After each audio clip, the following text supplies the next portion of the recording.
topic I will be discussing today is technology and public policy. To start off, public policy is a list of policies that are adopted and put into place by the government in order to address a public issue and to protect the people. There are 5 steps to make a policy official. Step number 1, national agenda. An issue must first make it to the national agenda. The national agenda contains a list of issues concerning a large amount of people. The people want these issues to be addressed. You could think of it as an urgent to-do list for the government. An example of an issue on the national agenda is Homeland Security. Step number 2, formulation.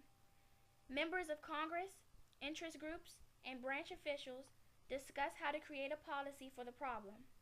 Step number 3, adoption. Once a solution to the problem has been agreed upon, the government adopts it and it becomes a policy. Step number 4, implementation. The government creates rules and guidelines to help figure out how they would carry out the policy. Step number 5, evaluation. The policy then gets evaluated and policymakers receive feedback. Net neutrality is a principle not required by law that states that internet service providers may not discriminate between different kinds of content and applications online. Net neutrality is good for the consumer. Without net neutrality, the competition would be limited, internet would be slower, and you may even have to pay more to access certain content. I think the federal government should support net neutrality because net neutrality means equality for everyone. And the Constitution and the Bill of Rights also mean that too.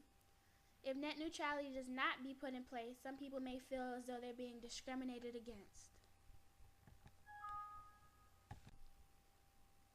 I think the federal government should fund incentives in science, technology, engineering, and math. Because in this society, we're all about technology and producing things, and we need to be able to compete with other countries like China and India that are just producing all these good things. America is in debt and a lot of money, and I feel like if we produce more things, we could get out of debt if we stop buying from other countries and let other countries buy from us.